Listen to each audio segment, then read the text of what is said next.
네, 안녕하세요.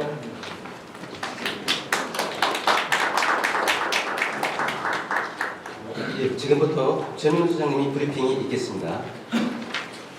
네, 어린이 여러분들 반갑습니다.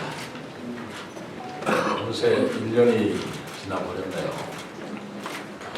제가 작년 7월 1일 날 취임을 했는데 정말 어떻게 시간이 갔는지 모르겠습니다. 여러분들은 1년이 금방 갔다고 생각할지 모르겠습니다만 정말 긴 기간이었다고 기억이 듭니다. 사실 지난 1년 동안 제가 뭐 휴일이 있었겠습니까? 밤낮을 제대로 쉴 수 있었겠습니까? 그러니까 우리 1년을 2년, 3년 이렇게 시간으로 늘려서 했던 그런 기간이 아닌가 싶어서 나름대로 좀 긴 기간이었다는 기억이 자꾸 납니다. 올해부터는 세월이 좀 빨라지지 않을까라는 생각이 드는데 세월이 빨라진다면 제가 또 마음이 좀 급해질 것도 같아요. 해야 될 일이 많은데 세월이 빨리 가면 안 되지라는 생각이 듭니다. 오늘 그간 1년 동안 제가 나름대로 노력은 성과를 어린이 여러분들과 시민 여러분께 드리는 자리이긴 합니다만 제가 읽어보니까 내용이 너무 많네요. 그래서 이걸 다 일일이 읽지는 않고 여러분들한테 자료를 어차피 배포해 드리니까 참고로 하시고 중요하고 문자 위주로 답변을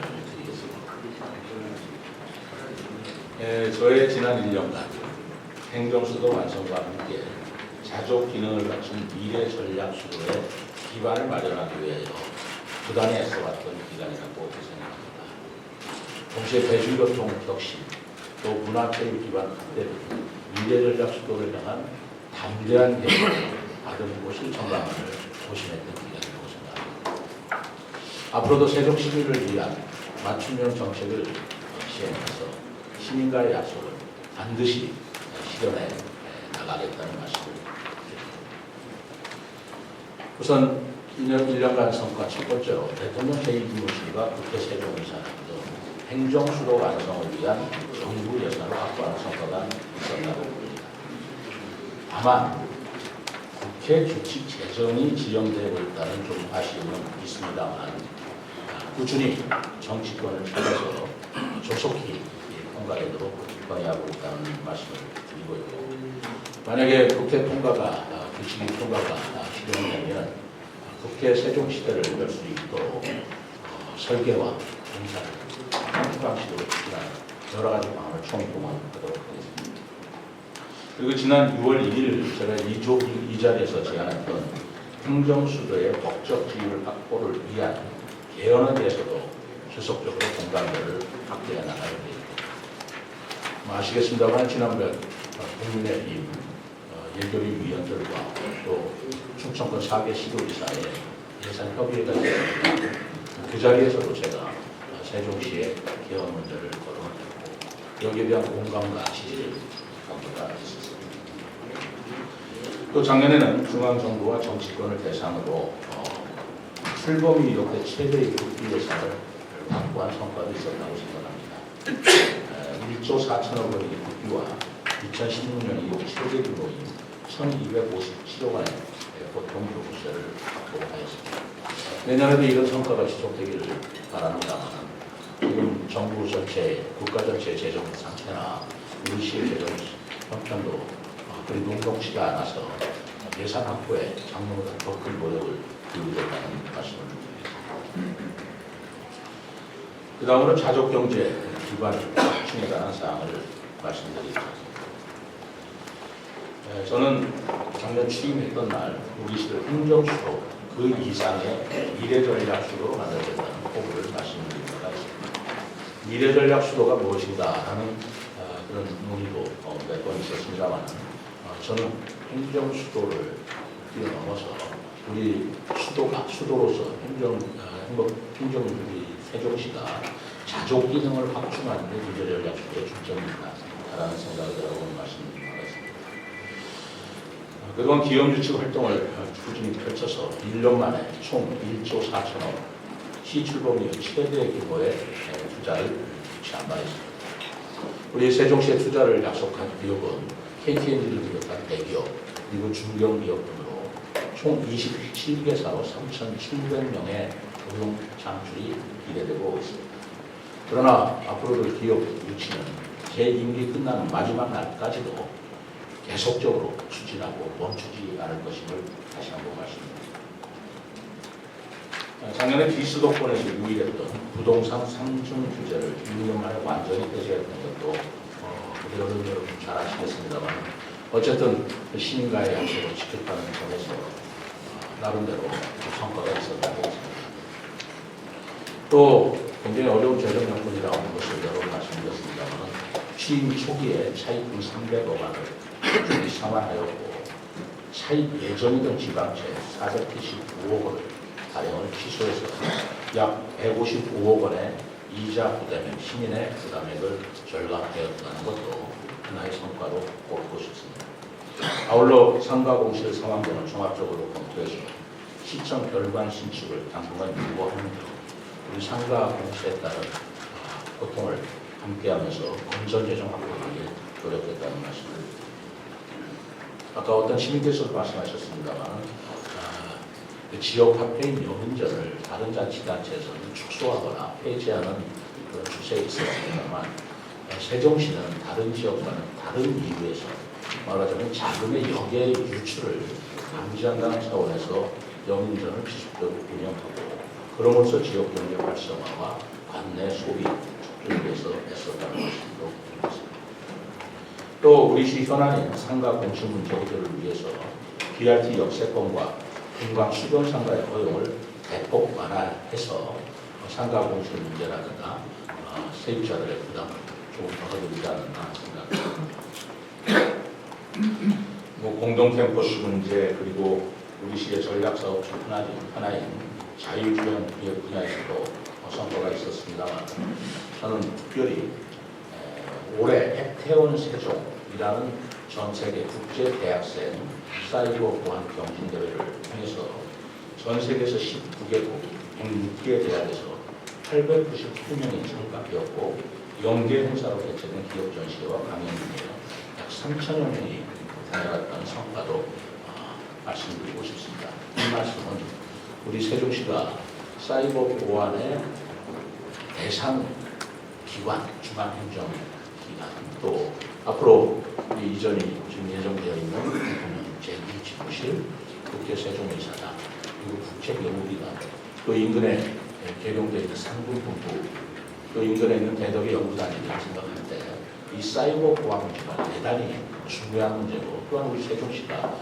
해야 할 책무 중에 하나다라는 생각이 들어서 사이버 보안 경진대회를 전국 최초로 그리고 국제대회를 열었습니다만 역시 생각한 대로 호응해 주었다는 말씀을 드리고 어제 카이스트와 함께 이 사이버 보안과 데이터 사이언스 분야에서 협력을 위한 업무 협약을 체결을 하였습니다.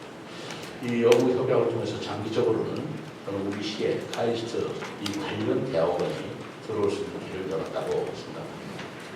그 밖에 고려대와 첨단 분야 혁신융합대학, 반도체 특성화대학에 선정돼서 고려대에서 408억 원, 그리고 첨단 분야 혁신융합 부분에 대해서 271억 원의 국비 지원을 확보하는 성과가 있었다는 생각을 하십니다. 문화체육기관에 관한 말씀도 좀 드리고자 합니다.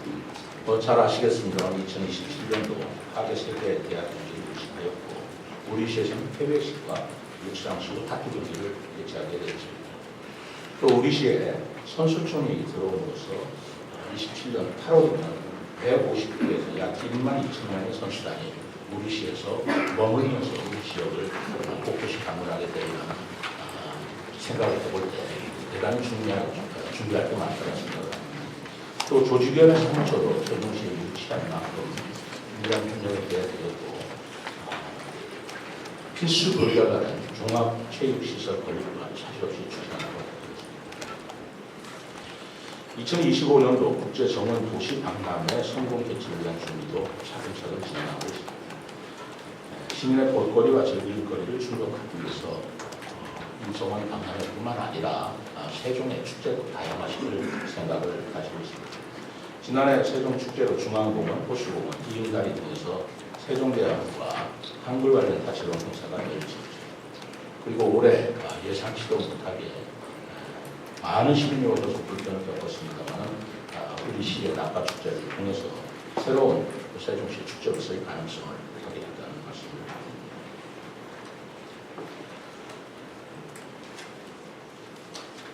이 시에 가장 지적했던 여러 가지 사항 중에 하나가 관광 분야에서 숙박시설이 부족하다라는 점이 지적이 되었습니다. 우리 관내 첫 예성급 관광 호텔인 호텔야드 메리어트 호텔이 개장이 되었습니다. 또 이러한 호텔 개장과 동시에 시티 투어 버스도 지금 운행을 하고 있기 때문에 우리 시의 관광 산업이 점차적으로 더 확대되고 활성화될 것으로 보고 있습니다. 동부가 최대 박물관 단지로 조성되는 국립박물관 단지에 국립인속박물관 이전이 확정되는 성과가 있어 보이고 또 국립어린이박물관은 올해 12월에 개관을 목표로 하고 있습니다. 우리 시의 최초 시예술단원이라고 할 수 있는 시청소년교향단을 창단하였고 가치누리 문화거리를 계속 확대시키고 있었다는 말씀입니다. 대중교통 혁신에 대해서 말씀을 드리겠습니다. 시민들의 관심이 가장 많은 부분입니다. 여러 번 말씀을 드렸습니다만 2025년 시내버스 무료화 전면 시행에 앞서서 내년 9월부터는 출퇴근 시간대 시범 실시를 착실히 준비하고 있습니다. 버스 요금 무료화에 앞서서 노선 개편안에 대한 주민 설명회를 지역별로 진행도 하였고 또 아직까지도 계속 신의 의견이 들어오고 있는 만큼 이런 의견을 종합적으로 수렴해서 최종 노선 개편안을 하반기 중에는 발표하도록 하겠습니다. 비수도권에서 최초로 M버스, 소위 광역특별버스 노선이 확정되어서 오늘 10월경에는 세종 충남대병원에서 대전시청까지 운행될 예정입니다. 그리고 세종대전간 광역 노선 무료 환승도 전면 시행함으로써 시민 부담을 덜어드리게 되었습니다. 수소버스 15대를 충전할 수 있는 대용량 수소 충전소를 지난 9월 착공하였고 연말까지는 수소버스 45대를 투입하는 등 친환경 교통 인프라도 갖추어 나가고 있습니다. 택시 문제에 따라서 시민 불편이 많이 노정이 되고 있습니다. 현재 26대 면허를 신규 공급하였습니다만 앞으로도 인구 증가에 따른 또 도시 규모에 따른 택시 증차를 위해서 국토부와 지속적으로 협의하겠다는 말씀을 드리겠습니다. 특히 장애인 홀택시 누리표를 운행 시간을 24시간으로 늘려서 교통약자 이동권을 확대하는 성과도 거두었고 올해 연말에는 이 장애인 누리표로 증차를 통해서 장애인의 교통 편의를 도모하도록 하겠습니다. 도로 철도망도 차근차근 확충해 나가고 있습니다. 세종 청주 고속도로는 지난 4월에 기본 및 실시 설계가 완료되었고 세종 포청 고속도로는 우리 시 구간을 기존 4차로에서 6차로로 확정하기로 결정을 했습니다. 이것은 25년도에 개통될 예정입니다. 또 행복도시와 조천 연결도로는 현재 95%의 공정률이 보이고 있어서 내년 중에 개통이 될 것으로 예상되고 있습니다. 현재 4개 시도에서 공통적인 관심을 가지고 있는 대전, 세종, 충북 광역철도는 사전 타당성 조사가 완료되어서 예비 타당성 조사를 신청한 상태로 이에 따라 완료되면 내년에는 기본 계획에 들어가게 될 것으로 예상되고 있습니다. 우리 시는 시민 안전 분야에서 시추공인 최초로 지역 안전 일수 1위를 달성하는 쾌거를 이룬 바가 있습니다. 총 6개 분야 중에 감염병, 자살, 범죄, 화재 4개 분야에서는 특별시 방역을 통틀어서 1위를 달성하였고요. 특히 자살과 범죄 분야에서는 3년 연속 2위, 감염병 분야는 2년 연속 2위를 달성했습니다. 행안부의 지역축제 안전관리 평가에서도 지방자치단체 중 1위를 차지하였고 제12회 어린이 안전대상에서 대통령상을 수상해서 어린이를 위한 안전환경 또한 최우수함을 인정받은 바가 있습니다.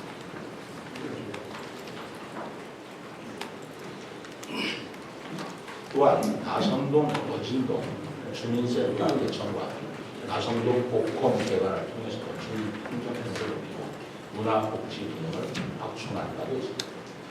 아울러 올해 친환경 종합타운 입지 후보지 타당성 조사와 전략 환경 영향 평가 결과 전동명 선정으로 입지가 확정되었고 30년 미래 세대를 위한 친환경 종합타운 출범을 목표로 주민들과 긴밀한 대화를 통해서 사업을 추진해 나가겠다는 말씀입니다. 여섯 번째로 우리 어린이부터 청소년, 청년, 어르신, 장애인 모두가 행복한 도시 세종을 만들기 위해서 노력하겠습니다.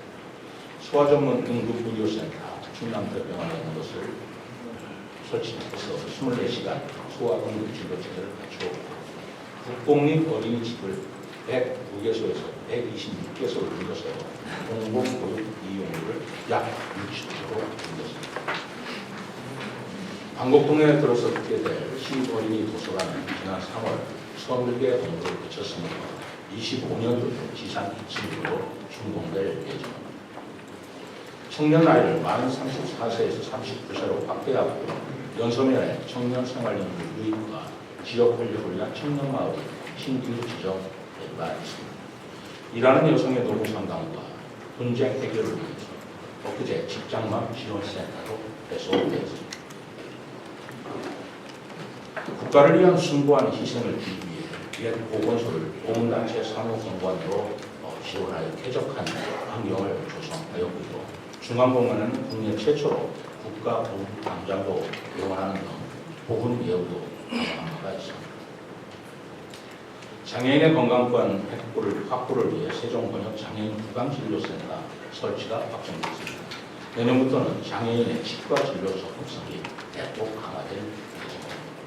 또 지난달에는 발달 장애인 긴급 돌봄 센터를 개소해서 보호자 긴급 상황 발생 시 돌봄 공백을 최소화할 수 있게 되었습니다.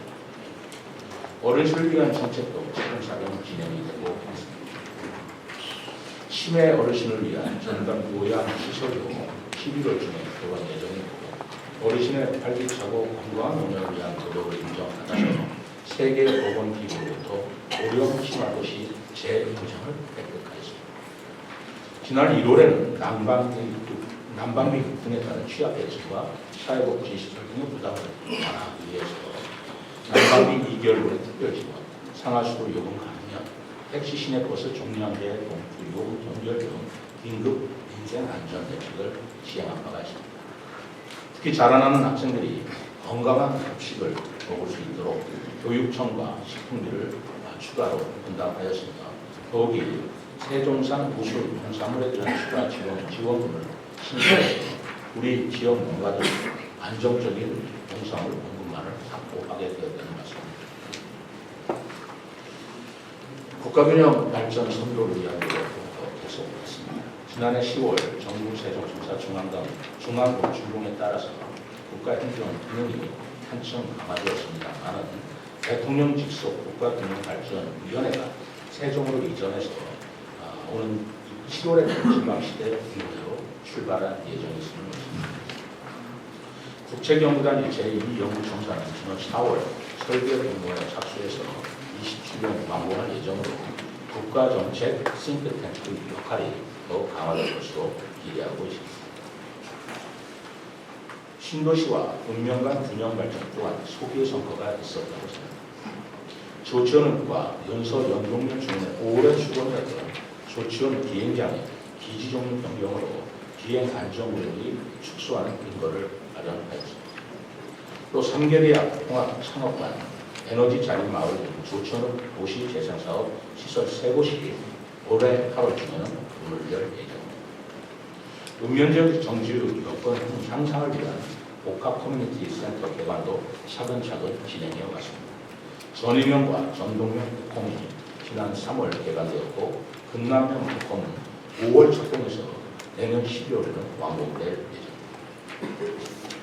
도농 균등 소방 서비스 제공을 위해서 장군면 119 안전센터 신청사를 신청하였고 금남면 일부 지역대 신청사 신청을 위한 고지메이도 이루어졌습니다.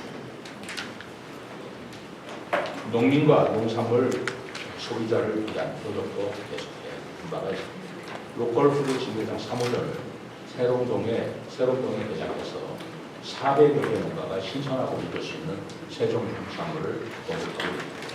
오는 4분기 중에 약 6천 농가를 대상으로 농업인 수당을 지급할 수 있을 것으로 예상하고 있습니다.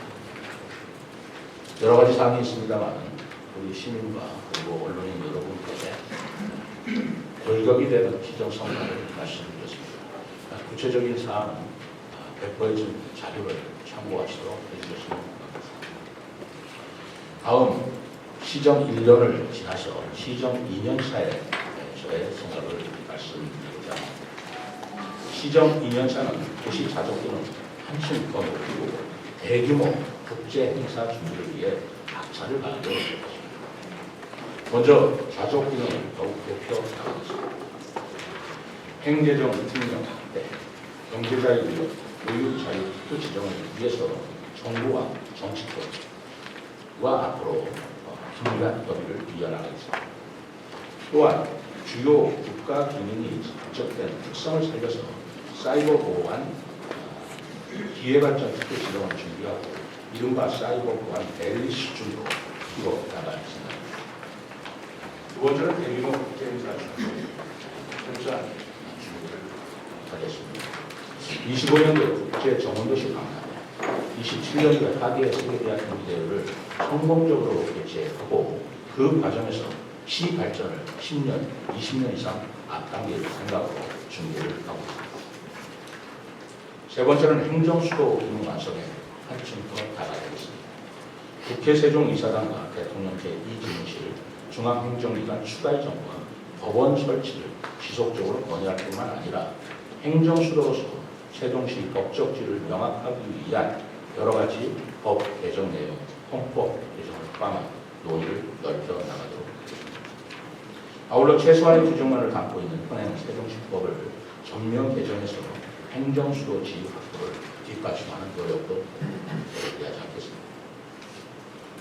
세 번째로 대통령께서 약속하신 세종시 7대 공약이 순조롭게 이행될 수 있도록 지속적으로 노력하겠다는 말씀을 드립니다. 지난 월요일 국민의힘과 충청권 지역 민생 예산 정책 협의회에서 건의한 것처럼 중립자 가속기 안티도센터와 세종 디지털 미디어 센터 건립, 충청권 방역철동 구축 등 대통령 공약사항의 열매를 맺을 수 있도록 적극 협력해 나가겠습니다. 언론과 주민들과의 소통 노력도 꾸준히 이어나가겠습니다. 4개 번역별로 진행된 공심통독 시민과의 대화와 8개 마을에서 열려지고 있는 시장과 함께하는 1박 2일과 같이 시장이 직접 시민 여러분이 계신 곳으로 찾아가서 대화와 소통을 더욱더 강화하겠습니다. 시의회와 행동정부 중앙 정부 그리고 언론인 여러분과도 언제나 열린 마음으로 소통하겠다는 의지에 변함이 없음을 말씀드립니다. 지난 1년간 또 1년 전에 약속드린 공약을 차질 없이 이행하고 행정수도 그 이상의 창조와 도전의 미래전략수도 세종을 실현하기 위해서 앞으로도 저를 비롯한 모든 공직자는 지금같이 누구도 가지 않은 길을 뚜벅뚜벅 개척해 나간다는 마음으로 힘써 나가겠습니다. 30주간 시민 여러분과 언론인 여러분의 많은 관심과 응원을 부탁드립니다. 감사합니다.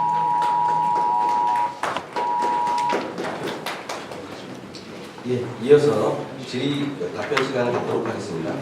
질의하시기 전 손을 들고 언론사 명과 성함을 말씀해 주시기 바라며 질의하실 때에는 브리핑 주제를 중심으로 질의해 주시면 감사하겠습니다.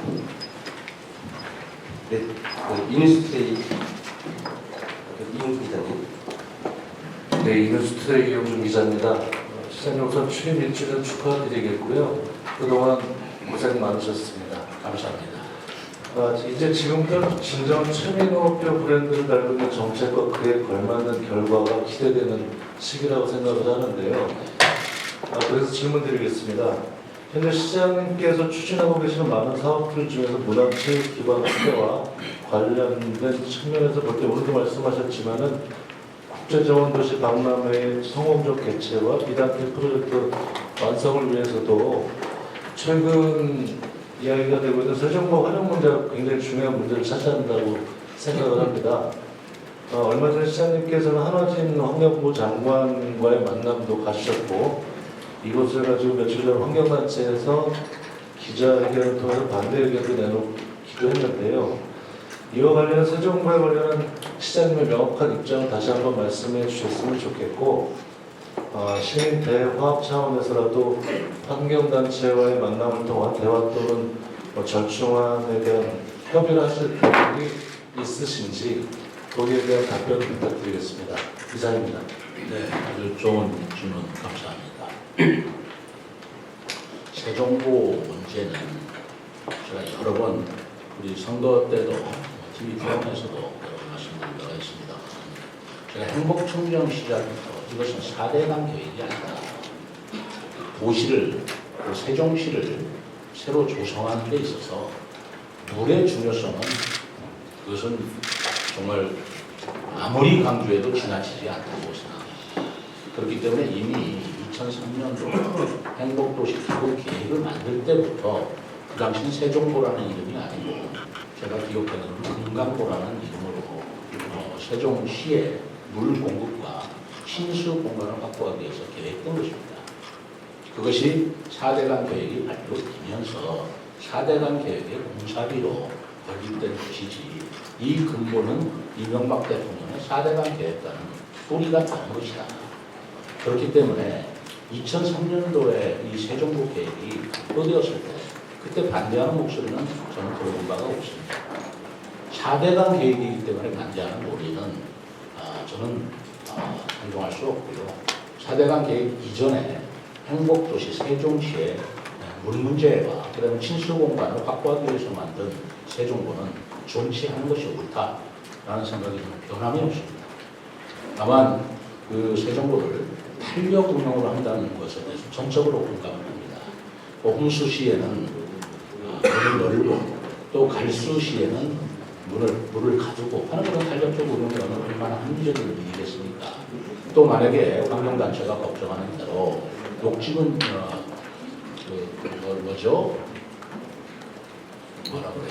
녹조 문제 같은 게 생긴다면 거기에 따른 적절한 대책을 시 차원에서 시행하면서 본질적으로 세종고의 금강의 물은 확보되고 흐르는 게 맞다라는 생각에 변함이 없고요.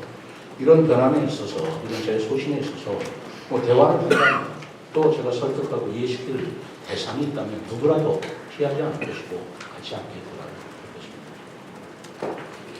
참고로 말씀드리면 저는 이런 생각을 가지고 있어요. 한 도시의 사이즈는 물의 양에 의해서 결정이 됩니다. 물이 부족한데 도시가 어떻게 커나갈 수 있겠습니까? 지금 우리 지역도 마찬가지지만 전국이 산업단지를 조성하거나 기업을 유치하는 데서 가장 큰 문제가 물 공급 문제입니다. 공업용수 확보해야 되는 문제가 굉장히 큰 문제입니다. 언론인 여러분께서도 잘 아실 거예요. 그래서 물을 얼마나 확보하느냐가 그 도시의 사이즈 내지는 성장과 관련된 문제고 어느 지역의 산업발전의 사이즈는 그 도시의 전력량과 비례를 합니다. 전력이 없는데 산업을 어떻게 운영을 하겠습니까? 그래서 전력과 물을 확보하고 그거를 안정적으로 공급받게 하는 것은 자치단체가 가장 필수적으로 해야 할 일입니다. 물이 얼마나 아까운 것인지 전력이 얼마나 소중한 것인지 그런 것에 대한 우리 시민들의 인식 그리고 언론인 여러분들의 이해가 좀 더 깊어지기를 바랍니다. 네, 중금의 장 기자님. 먼저 시장님 취임 입주에 축하드립니다. 저는 오늘 간단하게 정치적 현안하고요 세종시 도시 관련한 두 가지를 여쭤보겠습니다. 먼저 국회 세종공사와 관련인데 결론적으로 여야 합의로 통과된 사안인데 불구하고 설립지원이 부수법안, 규칙 제정, 지원에 따른다고 하는데 정책의 책임이 있다고 보는 부분이거든요. 결론적으로 시장님께서는 국회 앞에서 1인 시위도 하셨고 또 세종시법 개정안 발의도 하셨는데 그게 나홀로 외친 혹시나 필요하다면 담론화 작업인데 세종의사당 부지인 세종에서 여야 대표, 정책의장 필요하다면 민주당 국회의원 둘 불러서 토론에 끝장 토론하실 생각 없으신지 하나 여쭤보고요. 두 번째는 행복도시 건설청 협조관계입니다. 아시아 오늘 2030년이면 행복청에서 건립한 공공시설을 전부 다 넘어오는데 유지관리비만 약 3천억에 이른다는 추정치가 나오고 있어요. 이거는 세종시 살림의 3조라고 봤을 때 10%에 해당되는 부분인데 재정자립도 특히 이제 부동산 거래세가 좀 적어지는 상황에서 지정 누수의 요인도 될 수가 있고 세종시민들 사이에서는 행복청에서 건설하는 것들이 과연 세종청사 공무원들을 위한 것인지 세종시민한테 필요한 것인지 시설들에 대한 논란이 많습니다. 시장께서는 2030년이면 이제 일몰제가 적용이 되는데요. 규칙에 보니까 이런 거 있더라고요. 행복청장 세종시장이 협의된다 이런 도시계획 관련해서 어떻게 보면 좋은 부분이긴 한데 독소 조항이거든요. 도시계획 관련하고 건축하고 분명 엄연한 차이는 있지만 보다 광범위한 차원에서 이를 좀 수정해 볼 생각은 없으신지 한번 여쭤보겠습니다. 이상입니다. 감사합니다. 또 굉장히 중요한 질문이시네요. 국회 교칙 문제는 제가 여러 번 말씀을 드렸습니다. 지금 문재인 대통령도 국회의사당 건립을 약속을 한 것이고 윤석열 대통령 정부에서 이 부분에 대해서는 확고한 의지를 가지고 있습니다. 그러니까 제가 여야 간의 쟁점이 아닌 법안이다라고 하는 것은 누구도 부인할 수가 없습니다.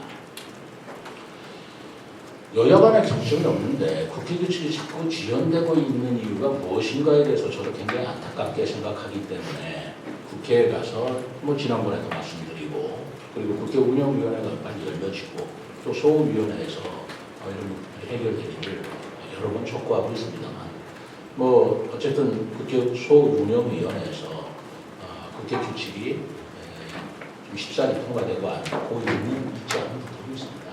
저는 이렇게 생각합니다. 이것은 여야 간의 문제가 아니다. 어떻게 생각하면 지금 민주당이든 국민의힘이든 이 부분에 대해서 쟁점이 없고 오히려 저는 지역 간의 문제 아닌가라는 생각을 해요. 예를 들어서 우리 충청권에서는 다 바라고 있습니다.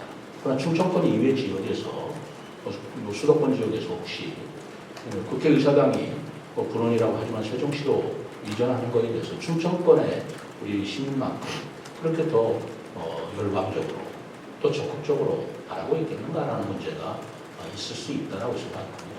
그렇기 때문에 이 문제는 여야의 문제로 본 것이 아니라 우리 충청권 주민들, 우리 세종 시민들이 단합된 모습으로 이것을 추진해야 될 문제라고 봅니다.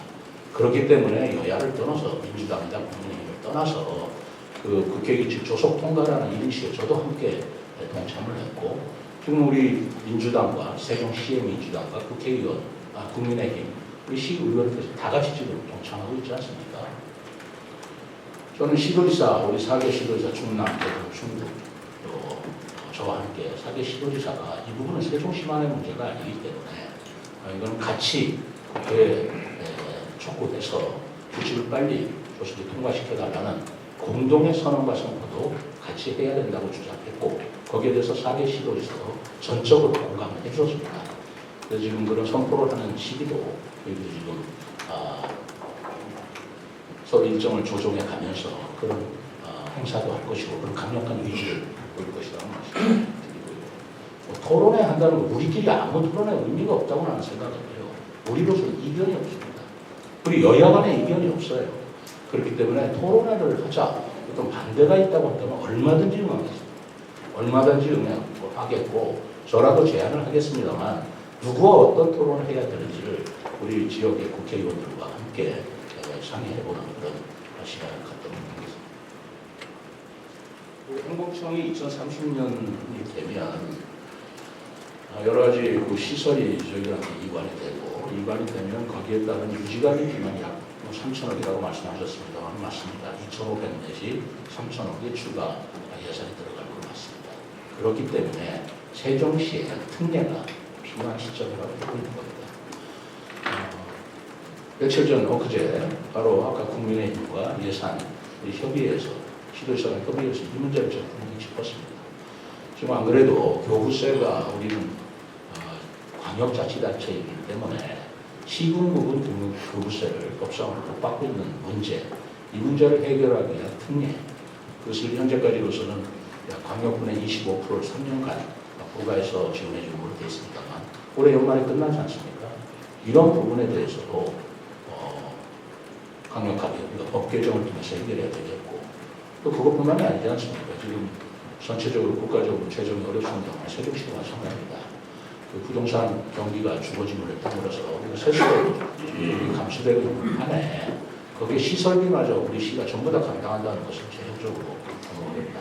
그렇기 때문에 이 문제만큼만은 중앙부처에 지원해달라고 그때그때 때때로 요구할 것이 아니라 세종시 특례법 개정을 통해서 이걸 근본적으로 해결해야 되겠다. 더구나 2030년이 지나면 그 행복청이 기능이 이제 끝나지 않습니까? 거기에 따른 세종시의 역할과 재정 부담 문제도 지금 세종시 특례법을 중심으로 해야 되겠고 그 특례법을 광범위하게 심도 있는 연구를 하고 있다라고 말씀드립니다. 감사합니다. 대전 MBC 김민희 기자님. 네. 시장님 좀 두 가지 질문 드리겠습니다. 지금 말씀하신 그 세종의사당 건립 관련한 것과 좀 연계되는 질문인데요. 규칙 제정의 필요성이 여야가 큰 이견이 없다고 하셨는데 최근 이제 윤재호 원내대표가 국회 운영위원장을 맡고 있고 두 차례 이제 예산정책협의회나 면담을 통해서 만나셨을 때 분명히 그런 얘기를 하셨을 것 같거든요. 그런데 이제 그쪽에 대한 긍정적인 답변이나 아니면 뭐 원론적인 입장이나 어떤 얘기를 좀 나왔는지 그게 궁금하고요. 두 번째는 자족 경제기는 기반을 확충하는 데 노력을 많이 하셨다고 하셨는데 다른 대전이나 충남 같은 경우에 최근 국가상단 후보지로 지정된 것만으로도 뭐 로드맵을 만든다거나 어떤 식으로 그 안에 이제 산업단지 안에 채울 것인지 이런 거에 대한 계획들이 밑그림이 많이 나왔습니다. 그런데 연서면 스마트 국가생산 같은 경우는 지금도 일부 반대를 이제 지정을 반대하는 목소리도 나오고 있고 이 공간이 어떻게 좀 채워질지에 대해서 시민들이 아직도 모르겠다라는 생각을 많이 하시고 있어서 세종시 입장에서는 여기에 어떤 산업, 어떤 기능 이런 것들을 해서 좀 조성을 추진해 나가실 계획이신지 그 두 가지를 좀 여쭐게요. 아까 운영면의 부분은 충분히 말씀드렸다고 생각합니다만 윤재호 원내대표가 운영위원장이죠. 똑같은 얘기를 제가 말씀드렸고 운영위원장도 그 합의가 되는 데 있어서 국민의 힘이 여기에서 일부거나 머뭇거릴 이유는 하나도 없다. 그러나 운영위원회에서 그 자문위원단을 구성해서 하는 것만큼 어쨌든 여러 의견을 들어야 될 필요는 있다. 그러니 그 부분에 대해서 조속히 추진해가는 의지는 변함이 없고 최선을 다하겠다라는 말씀을 드렸습니다. 그리고 자족기능 문제인데요. 이 국가산단 우선 지정에 관한 말씀을 드린다면 지난번에 어떤 언론에서 다른 지역은 국가산단을 추가로 지정하는데 세종시는 왜 그러지 않느냐, 노력이 부족하지 않느냐라는 기사를 봤습니다. 그런데 산단은 여러분들 아시겠습니다만 지역 총량계가 있습니다. 우리는 산단의 이 부지 면적이 도시 규모에 비해서 총량이 더 완전히 찼습니다. 찼기 때문에 지금 추가적으로 국가산단이나 산단 지정하는 데는 별도의 논리와 총량을 늘리는 문제가 앞으로 추진이 돼야 됩니다. 더더구나 지금 국가산단이 곧 이제 지정고시가 될 텐데 이 문제는 우리가 국가산단 그 지정을 해서 그 기업체를 유치하는 문제가 그렇게 간단한 문제가 아닙니다. 지금 반대한다고 하지만 그 반대는 저는 뭐 있을 수 있는 반대고 또 주민들 입장에서는 그럴 수 있으려고 제 이해를 합니다. 그런데 보상에 관한 문제거든요. 그 부분에 대해서는 우리 시가 최대한 노력을 주민들 편에서 해나가야 할 일이고 다만 국가산업단지의 목적이 국가첨단산업단지입니다. 그렇기 때문에 앞으로 우리가 그 세종의 스마트시티로서 추구해야 될 AI라든가 드론이라든가 로봇산업이라든가 자율자동차 산업이라든가 이런 기업들을 우선적으로 우리 국가산업에 유치할 계획을 가지고 있고요. 아직 지정고시는 안 됐습니다만 그런 부분에 대해서 우리 투자 유치단이라든가 우리 경제국에서 부단히 노력을 하고 있다는 말씀을 드립니다. 네, 감사합니다. 세종시리 유 기자님.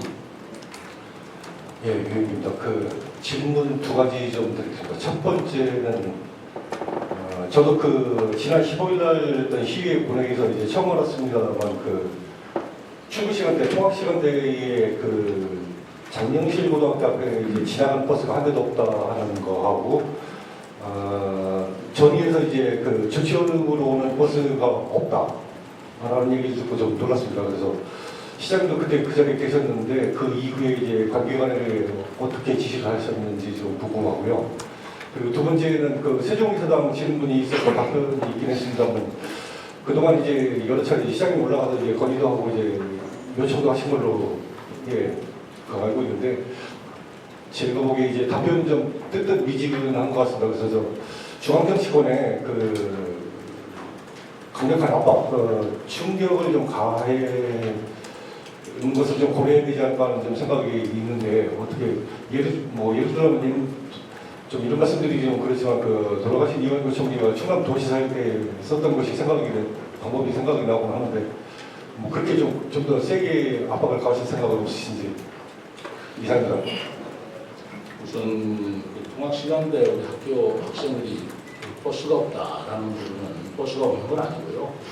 그 장영실 고등학교는 통학 등교 시간에는 버스가 2대가 등교 시간에 맞춰서 운행이 되고 있습니다. 문제는 애들이 학교 시간에 버스가 없다라는 얘기를 하더라고요. 그래서 그거는 문제다. 저도 장영실 고등학교 강의를 했더니 학생들이 그 얘기를 하길래 그러면 공부를 더 하려고 할 수가 없는 거 아닌가라는 생각이 들어서 이것은 저희들이 추가로 드루타를 더 추가로 투입한다든가 하는 것들을 지금 검토하고 있고요. 그렇다면 차를 투입하려면 차량이 있어야 되지 않습니까? 그래서 올해 그 추경에 드루타를 더 증차시키는 그 추경 예산을 요청을 했고 그게 통과가 됐습니다. 그래서 차량이 확보가 되면 전위에서 조치원에 오는 학생들이라든가 장영실 고등학교 학생들의 등하교 문제가 지금보다는 될 거라고 생각합니다. 저는 그때 그 긴급 현안질문으로 그때 김효수 의원이 발표하시는데 전적으로 공감을 받고 그 부분에 대해서는 시도, 교육청도 같이 고민해야 되는 문제고요. 특히 그거보다 더 나아가서 등하교 시간에 통학버스를 운영하는 것도 교육청과 함께 논의해 봐야 되겠다 그런 생각을 합니다. 예를 들어서 어느 버스를 지정을 해서 그 시간에 운영을 더 하게 하고 거기에 대한 임대료라든가 라는 것들을 하는 이런 여러 가지 방법을 통해서 학생들의 등하교 문제에서의 이 교통 문제는 시가 적극적으로 해결이 돼야 되겠다라는 의지를 가지고 있다는 말씀을 드립니다. 그다음에 아까 국회도 자꾸 반복이 되는 말씀인데 사실 이 부분은 국회에서 논의될 문제고 지금 강준현 의원하고 우리 시의 국회의원 두 분이 강준현 의원하고 홍성국 의원 아니겠습니까? 그 국회 차원에서 논의되는데 그분들이 굉장히 열심히 뛰고 있습니다. 그리고 여러분들도 아시다시피 어쨌든 국회 의석수가 민주당이 더 많은 게 사실입니다. 운영위에도 마찬가지고 하기 때문에 이 부분에 대해서는 홍성국 의원도 또 홍성국 의원은 소위원회 지금 여기 들어가 계시지 않습니까? 그분들의 노력과 함께 시장적 어디에서 같이 함께 노력한다는 말씀을 드리고요. 사실은 저 혼자 극단적 경우인 이왕 총리가 뭘 했는지 잘 모르겠지만 저는 홍성국 의원하고 강준현 의원의 강력한 의지를 갖고 있기 때문에 정치권에서 그런 의사를 국민의힘과 민주당에 전달을 해서 이걸 조속히 추진하는 게 옳다. 예, 내일국 김 기자님. 안녕하십니까. 내일국 김수환입니다. 그 1년 동안 다사다난했죠. 네, 두 가지 질문 드리겠습니다. 하나는 이번에 의회에서 4대 관문 6대 보조금 관련해서 하고요. 또 태권도 시범당 두 가지가 전체 삭감이 됐습니다. 그래서 이제 이 부분에 대해서 좀 많이 유감스러우실 겁니다. 하나는 태권도 관련해서는 태권도 협회에서 상당한 무례한 짓을 의원들한테 했고 해서는 안 될 행위를 했기 때문에 아마 개심죄가 거기 아마 되는 것 같아요. 그리고 4대 관문 관련해서는 이 4대 관문이 우리 시장님이 어떤 상징을 하실 것인지, 이게 뭐 행적수도라든가 그렇지 않으면 뭐 세종대왕, 한글 뭐 이런 게 있지 않겠습니까? 그 부분에 대해서 어디에다 포커스를 맞출 것인지 분명히 밝혀주시고요. 이제 또 하나 질문은 전동면 친환경타운 관련해서 이제 말씀드리겠습니다. 6월 중에 이제 고시를 해서 그 다음에 이제 사업을 계속 진행하는 걸로 제가 알고 있었는데, 제가 어제 우연치 않게 이제 관련 부서에 통화를 했더니 6월이 아니고 7월로 미뤄졌다, 이제 이렇게 이야기를 하고 있습니다. 그래서 이 부분은 어떻게 돼서 그렇게 된 것인지 하고요. 이게 2030년까지 과연 완공을 할 수 있을 것인가? 여기에 지금 굉장히 의구심이 든다라는 시민들 말씀도 있으십니다. 이 부분에 대해서 답변 부탁드리겠습니다. 이번 추경 예산에서 4대 관문 예산, 설계비 예산입니다. 그리고 태권도 시범단 예산이 전에 착각됐습니다. 잘 알고 있습니다. 의원도 또 의회 나름대로의 판단이고 또 생각이 있기 때문에 저는 집행기관에서 예산을 편성합니다만 최대한 존중해 줄 것을 바라지만 또 의원들의 다수의 집약된 의견으로 달리 생각한다면 또 그것도 존중해야 된다고 생각합니다. 그러나 이 태권도 시범단 운영은 왜 제가 편성을 했고 4대 관문은 왜 편성을 했는가를 분명히 말씀드립니다. 4대 관문을 제가 구성하게 된 배경은 우리 세종시는 역사가 10년밖에 되지 않았습니다. 행정수도 그러지만 이 도시에 들어올 때 그 전까지는 아직까지도 도시 정비가 이루어지지 못해서 도시의 정체성이 뭔지를 모르는 부분이 있었다. 그러나 이제는 세종시가 분명히 도시의 정체성을 보여줘야 한다. 그리고 다른 도시에서 세종시에 들어오시는 분이 여기가 세종시구나라는 걸 확실하게 느낄 수 있는 어떤 상징적인 모습, 상징적인 뭐라고 그럴까요? 나타내는 관문이 됐든 탑이 됐든 그런 게 이제 필요하다. 또는 어느 도시든지 있습니다. 이런 것이 없는 도시는 없습니다. 근데 세종시는 아직 없어요. 그렇기 때문에 4대 관문을 얘기한 건 다른 뜻이 아니고 우리 도시가 4개 도시에 둘러싸여 있지 않습니까? 대전, 청주, 천안, 그리고 공주. 이 4개 도시에 둘러싸여 있기 때문에 그 공주나 천안이나 청주나 대전에서 들어오시는 분들은 그 관문에서 여기가 세종시가 들어와졌다 라는 분명한 경계의 의미도 있고 또 세종시의 정체성을 나타내는 부분도 있다 라고 생각을 했기 때문에 4대 관문을 만들고자 했고 이것은 앞으로 지속적으로 추진을 할 것입니다. 다만 그 상징성을 뭐로 할 것이냐라는 것은 폭넓게 전국 설계 공부를 통해서 거기에 걸맞는 것을 우리가 관문으로 선정을 하고자 합니다만 제 생각은 내가 세종시입니다. 그러면 세종시인 만큼 세종대왕의 정신과 길이 엎드려지는. 근데 세종대왕이 누구십니까? 왕 아닙니까? 우리 조선시대, 우리 역사를 통해서 가장 훌륭한 왕이셨고 또 세종시가 수도라면 무슨 뜻이겠습니까? 옛날로 말하면 왕, 지금 말하면 국가 원수가 계시는 행정중심 도시 아니겠어요? 그러니까 바로 세종대왕의 그런 정신과 세종대왕의 대왕이라는 왕의 도시라는 이미지가 어우러지는 관문을 만들면 좋겠다 라는 생각을 가지고 있다는 말씀을 드리고요. 태권도 시범단도 사실 마찬가지입니다.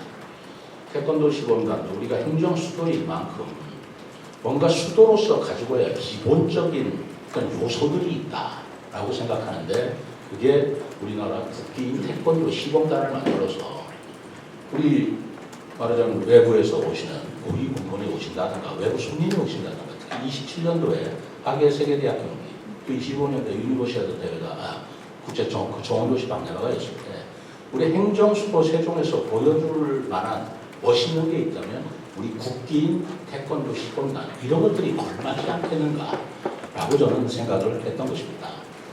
그리고 나아가서 27년도에 하계 세계대학 경기를 마치게 되면 우리도 이제 종합운동장이 있게 되고요.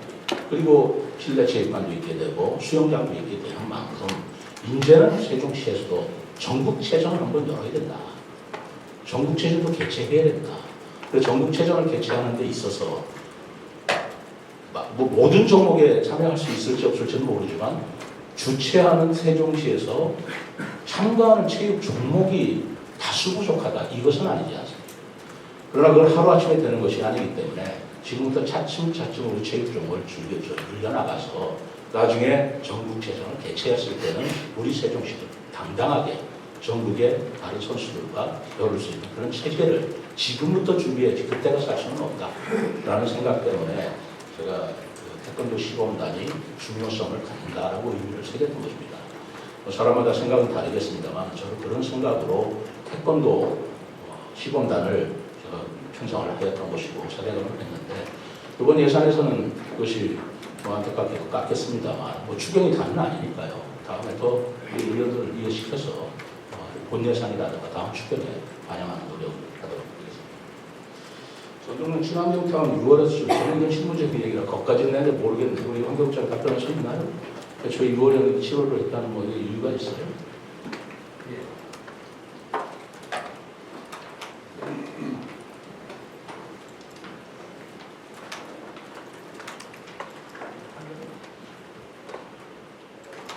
예, 안녕하십니까. 한경동 주무입니다. 입지를 결정 고시하게 된다면 관계부서와 중앙부처 협의를 완료를 해야 됩니다. 그런 과정에 국토부의 중앙토지 수용의 사업인정 고시가 요새는 보상까지 같이 면밀히 보기 때문에 6월 23일 날 완료가 됐습니다. 그래서 불가피하게 후속 행정 절차가 조금 7월에 하게 됐다는 말씀 드리겠습니다. 이 문제는 또 본질적인 문제는 이 문제는 다른 게 아니고 행정 실무적인 절차 때문에 그러니까 그 의미는 두지 않아도 되겠습니다. 다만 2030년까지는 어떻게 하든지 완공이 되지 않으면 시청의 문제가 아니라 시민들의 굉장히 고통을 받을 수 있는 상황이 옵니다. 그렇기 때문에 이분들은 2030년까지는 어떻게든 완공을 시킬 수 있도록 최선을 다하겠습니다. OTN 임 기자님. 예, OTN 임원정 기자입니다. 저는 2025년 국제 정원 박람회에 대해서 질의를 드리겠습니다. 실제 그 박람회가 이루어지면요, 우리 면소재지에 지금은요 푸른 면소재지가 되겠지만은 박람회 쪽에 가면 추천을 할 수 있는 그런 지역이 또 필요하거든요. 어느 면에 가는 박람회에서 이 정원이 잘 돼 있다 하는 추천할 수 있는 지역이 현재는 부족한 것 같습니다. 그거에 대해서 추진 기획도 하고요. 또 한 가지 현재 세종 주변에 양개발 때문에 산천이 보기가 흉한 데가 있습니다. 그런데 조금 보강해서 좀 푸르게 하실 의향은 없으신지 전해 부탁드립니다. 질문이라기보다는 좋은 조언으로 제가 받아들이겠습니다. 연마다 그런 게 필요합니다. 그래서 지금 미래마을이라고 해서 올해는 4개를 저희들이 추진하려고 하고 있고요. 어떤 모델이 되는 정원마을의 모델이 되는 것을 한번 만들어보자고 하는 것이 미래마을인데 올해 4개로 끝나는 게 아니고요. 해마다 좀 늘려갈 것입니다. 그런 마을들을 통해서 멋있게 된 정원마을이 있다 그러면 거기에 인센티브도 드리고 거기를 또 정원박람회 때 안내하는 그런 가이드도 해서 그 마을이 보다 더 홍보도 되고 또 다른 마을에도 전파도 되고 하는 그런 영향력을 끼칠 수 있으리라고 생각합니다. 그래서 면 소재지별로 특히 저는 전인면을 굉장히 조경수 마을이기 때문에 조경이 뭐겠어요? 정원을 만드는 나무가 조경수 아니겠습니까? 그렇기 때문에 조경수를 바로 매매하는 그 전이의 조경수 마을이야말로 정원을 많이 보여줘서 그걸로 또 그 조경수 마을의 홍보도 될 뿐만 아니라 관광 자원으로 써야 되겠다는 생각이 들어서 지금 전이면하고 특히 더 강하게 그런 것들을 강조하고 전수하고 있습니다만 고맙게도 우리 전이의 조경수 마을 여러분들께서 협조를 해주셔서 지금 전이면에만 정원 마을을 만들겠다 하고 자발적으로 만들고 있다는 말씀을 드립니다. 그리고 남개발 같은 것을 화단을 만든다든가 그 정원은 너무나 좋은 생각이에요. 그렇게 하도록 하겠습니다. 예, 세종방송 이 기자님. 네, 세종방송 이동입니다. 간단히 3가지 질문드리겠습니다. 6월 1일 날 당선 인수전 지역 회계에서 말씀하신 이제 산하 양원제 포함한 이제 개헌 이제 논의를 시작을 하자고 말씀하셨는데 첫 번째 질문 드리고 싶은 거는요. 이제 여러 차례 이제 중앙당 지도부도 만나고 하셨는데 이제 총선도 앞두고 있는 입장에서 공감대 형성이 가능할지 이거 하나 여쭤보고 싶고요. 두 번째는 이제 취임하시면서 기존의 이제 기조실이나 건설교통부, 자치행정국 등에 있는 일부 업무를 미래전략본부로 이동 배치를 하셨습니다. 시장님 보실 때 이 역할이 뭐 다른 것도 마찬가지지만 말씀하시는 신가친 미래전략 수도 세종을 위한 중추적인 역할을 하는 기구로 알고 있는데 지금 보실 때 안정적인 수준에 지금 들어왔는지 어떻게 보시는지 질문 드리고요. 마지막으로 지금 이제 1년 되셨는데 이제 여러 가지 안 했던 이 일을 가신다는 여러 가지 사업들을 추진하신 과정에 무엇보다도 이제 우리 공시자들하고 시장님과의 그 신뢰도가 많이 쌓여야 된다는 생각을 갖고 있는데 1년 동안 지내시면서 공시자와 시장님 간의 그 신뢰도가 수치로 따진다면 어느 정도 될지 부탁드리겠습니다. 개헌론이 말입니다. 그 광주의 강기정 시장 있지 않습니까? 강기정 시장께서 지난번 시도지사 협의회가 있었습니다. 시도지사 협의회가 있어서 각종 말하자면 중앙 권한 지방이 하는 그런 문제를 논의하는 자리인데 거기 참석해서 이렇게 얘기를 하더라고요. 5.18 정신을 헌법 전문에 포함시키는 원포인트 헌법 개정하자 이렇게 주장을 하더라고요. 근데 충청권에서는 이 중요한 우리 행정수도가 되면 이 충청권이 바로 대한민국의 중심지가 되고 또 이 수도가 되면서 메가시티라고 하는 우리가 꿈꾸는 그 부분도 더 공고하게 될 텐데 왜 우리는 시장이 그런 말 한마디도 못해야 되는가라는 생각이 저는 강하게 들고요. 이런 부분에 대해서 공감을 얻느냐 안 얻느냐, 공감을 얻으면 하고 안 하면 안 한다. 이런 자세는 저는 아니라고 생각합니다. 5.18 정신을 헌법 전문에 포함시키자라는 강기정 시장이나 광주시의 시민들은 그렇게 하자라고 호응을 해주는데 행정수도, 세종시를 수도로 만들자라는 것에 대해서는 무슨 이견이 있고 무슨 달리 의견이 있을 수가 있겠습니까?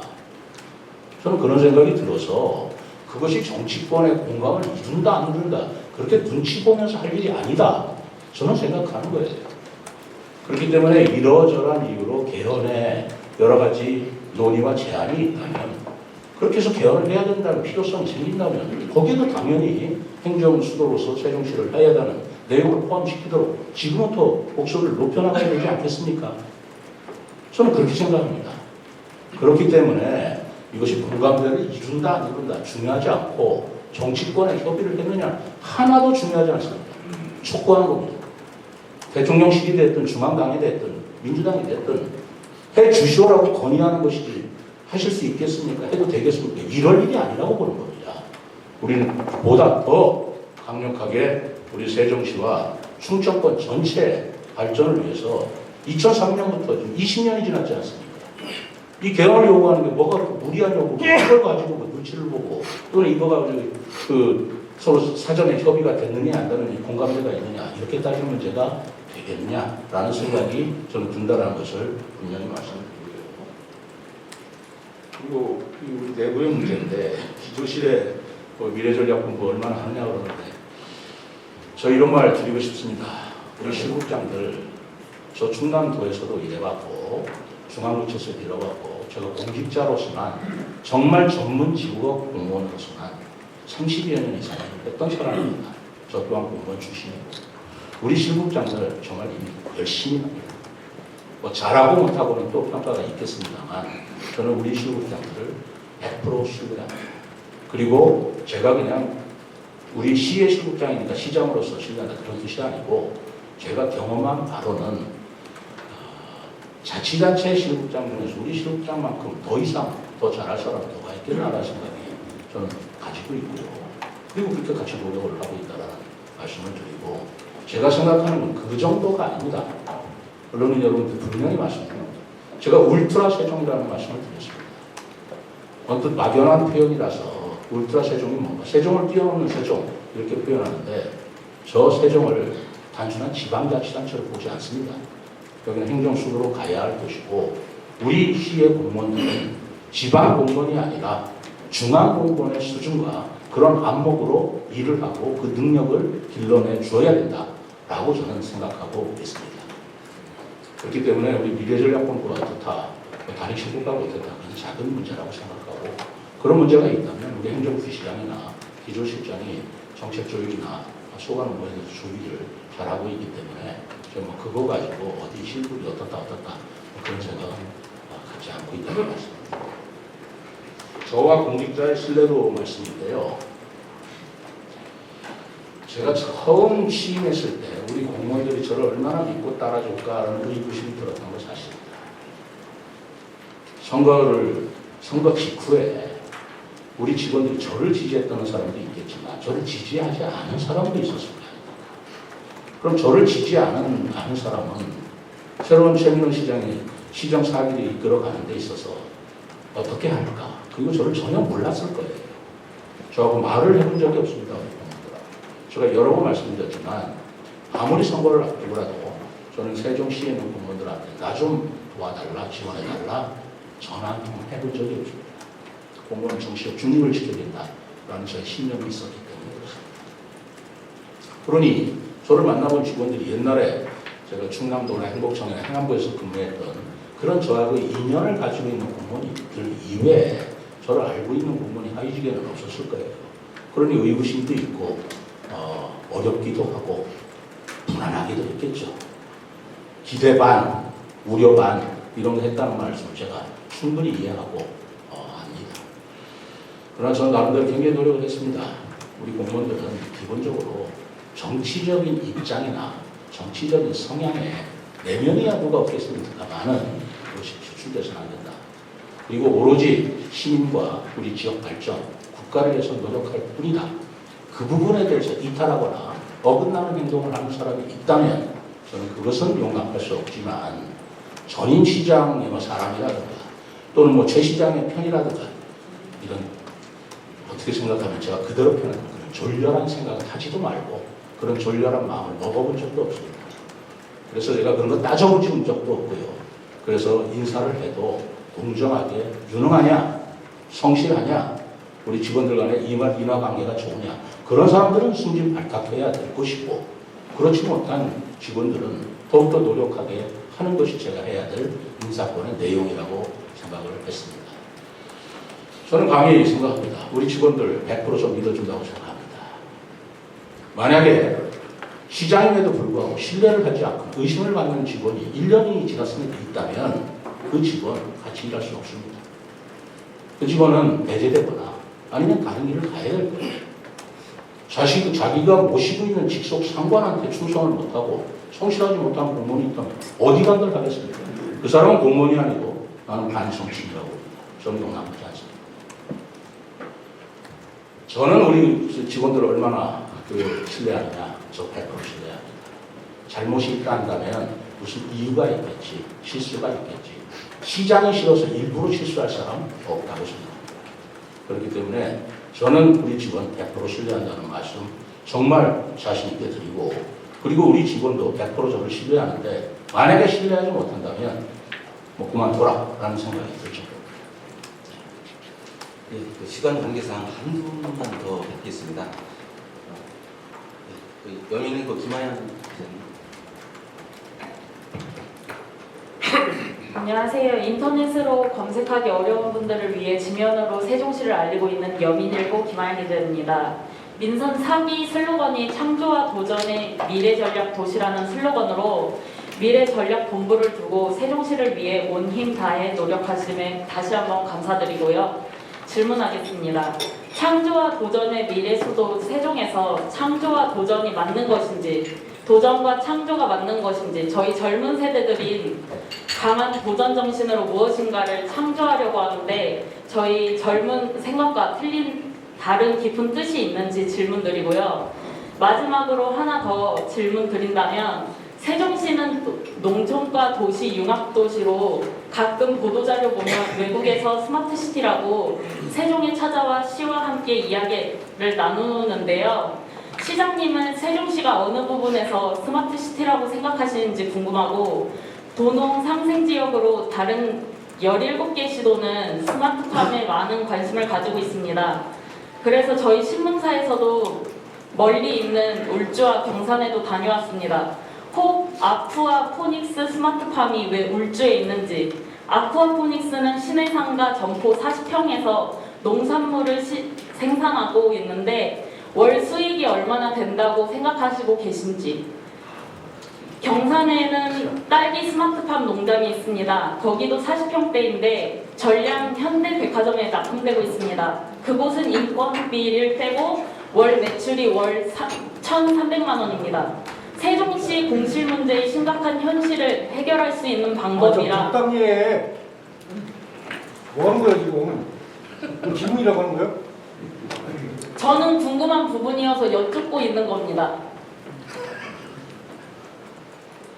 도농 상생 도시로서 스마트시티와 스마트팜 연계성에 대해서 얼마나 관심 있는지 질문드리고, 지금 정부에서는 농촌 빈집, 마을 환경 정비 사업 등의 지원금이 많은데 거기에 대한 준비는 어떻게 하고 계신지 질문 답변 부탁드립니다. 두 번째, 세 번째 질문은 좀 이해가 되는데, 창조도전은 제가 무슨 말인지 좀 이해가 안 갑니다. 도전을 창조한다, 그런 말씀하신 겁니까? 네, 맞습니다. 제가 창조와 도전이라는 표현을 쓴 것은요, 앞으로 미래 세대에 창조가 없이 새로운 것을 창조하지 않고 모방으로 우리가 앞서가고 시대가 열어갈 수는 없다고 생각하고 있는 겁니다. 그러나 창조를 하는 사람들은 소수죠. 그렇지 않겠습니까? 크리에이티브 마이너리티라는 말이 있지 않습니까? 창조적 소수가 세상을 열어가는 거예요. 우리 세종시가 인구는 작고 우리 세종시 공무원들이 숫자는 적지만 바로 크리에이티브 마이너리티에서 창조적 정신으로 세종시도 발전시키고, 그것이 바로 다른 지역의 모범이 되는, 모델이 되는, 앞서가는 미래를 열어가는 도시의 기능을 해보자 라고 생각해서 제가 창조와 도전이라고 한 것이에요. 도전을 창조한다, 창조에 도전한다, 같은 말이라고 저는 생각하고요. 그런 뜻으로 제가 창조와 도전 미래 전략 도시라고 얘기한 거고, 스마트 시티와 스마트팜은 정확하게는 같은 개념 같지만 같은 개념이라고 생각할 수는 없지 않겠나라는 생각도 들고 그래요. 왜냐하면 하나는 큰 것이고 하나는 작은 것이고. 스마트팜은 앞으로 우리가 가야 할 미래의 농업 기술 공부입니다. 다른 지역 말씀을 하셨지만 이미 우리 농업기술센터에서 스마트팜의 시범 말하자면 운영을 하고 있고요. 앞으로 그런 부분들은 우리가 계속 발전시키고 확장시켜야 될 부분입니다. 다만 스마트팜을 하는 데 있어서 어떤 공간적인 문제, 그것을 비닐하우스로 만들 것인지 어떻게 할 것인지와 지금 상가 공실 문제에서 스마트팜을 해야 된다는 문제, 저 굉장히 좋은 아이디어라고 생각을 해서 지난번에 우리 의원 보건 발언에도 나왔던 얘기죠. 그렇기 때문에 지금 상가 공실에서 스마트팜을 할 수 있는 여부를 검토를 시키고 있다는 말씀을 드립니다. 스마트 시티라고 하는 것은 문자 그대로 똑똑한 도시라는 뜻 아니겠어요?